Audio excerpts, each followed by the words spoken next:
Welcome to the AFR Saints channel, where we provide you daily content on your favorite team, the New Orleans Saints. Do us a favor and hit that subscribe button. Be sure to leave your comments below and smash that like button. Who dat?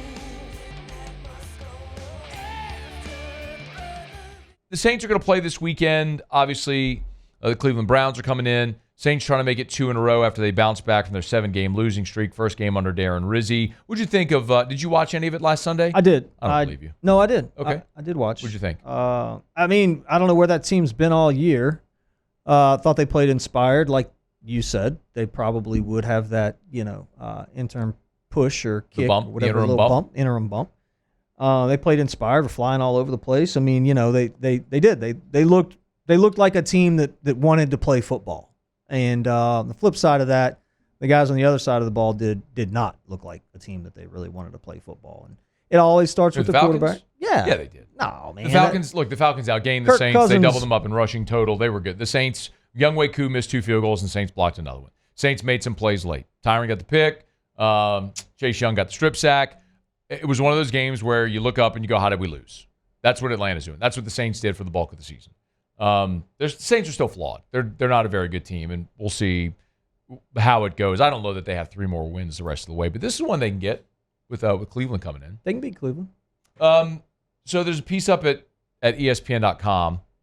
Dan Graziano is looking at free agents for 2025, and he mentions Derek Carr. Now, the point that I've made pretty consistently about Derek Carr is because of his contract, when the Saints restructured Derek Carr's deal, it made him, you are financially bound to Derek Carr for next year. So, for example, in 2025, Derek Carr's cap hit is $51 million, and I believe the dead number is $50 million. So either way, you are financially bound to Derek Carr next year no matter what.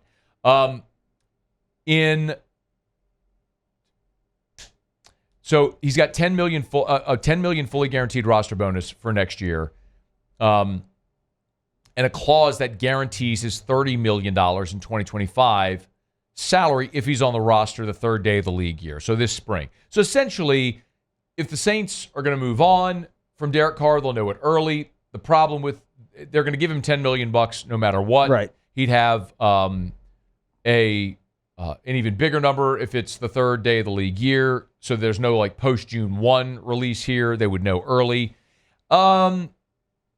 But the question is, do you just let him walk, you cut him, you seek a new quarterback, you take the big dead cap hit, or you draft a quarterback and you move on with your young player?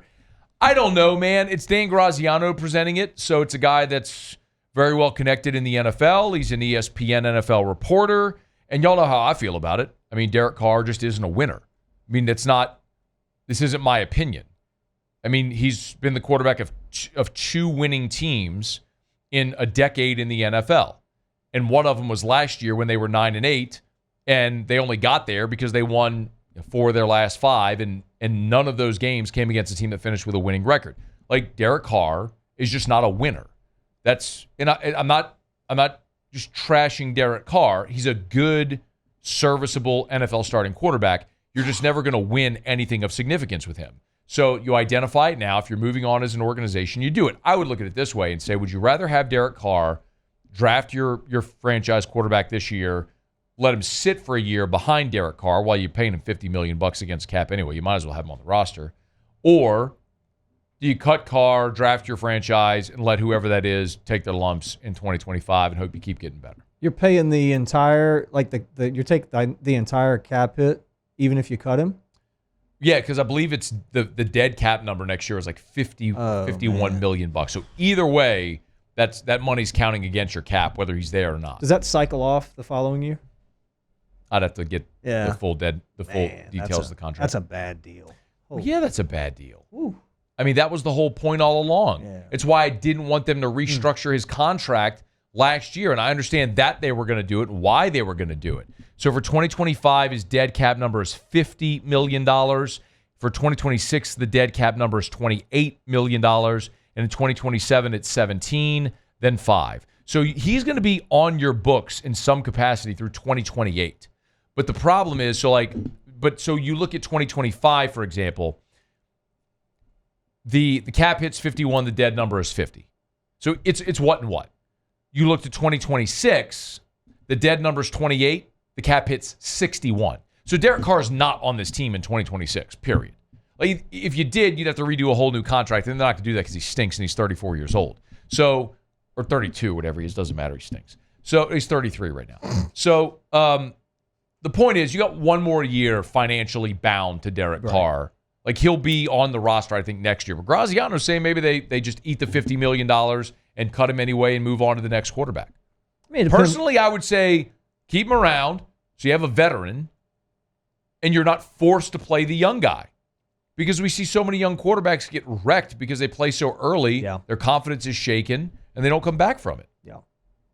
Now you're seeing it. You're seeing it right now, and I'm not saying that this would happen with every quarterback, but in Indianapolis, where it's just play a couple games, sit a couple games, play a couple games, sit a couple games, and that's not the best scenario for young. But the flip side of that, you take a guy like Peyton Manning that you throw in the fire and you stink for a year, and then you start to figure it out and get better and better. I say that was Peyton Manning.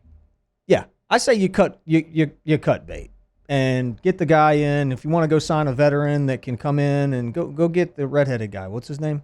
Andy Dalton? Yeah, go get him. You already had him. Yeah, but he's not going to play. You're just bringing him to be a mentor, a coach. I don't know how Derek Carr is in the locker room. I think that's more important than what he does on the field because whoever you sign is going to be a better quarterback than this guy. This guy's horrible. I don't know that I'd say whoever you sign is going to be better. Not immediately. I mean, if you're talking about a veteran, you're talking about drafting a rookie. Just go. If you get the best quarterback in the draft, he's going to be better. I mean, who's the best guy coming out of college right now? I mean, Shadur Sanders, Cam Ward, Nussmeier, Carson Beck. I mean, that's the Quinn Ewers. I mean, that's the kind of player that people are talking about at the top of the draft. So Jackson Dart. I mean, I don't know who it's going to end up being. I like Cam Ward. Yeah, look, he's small. That's one knock against him.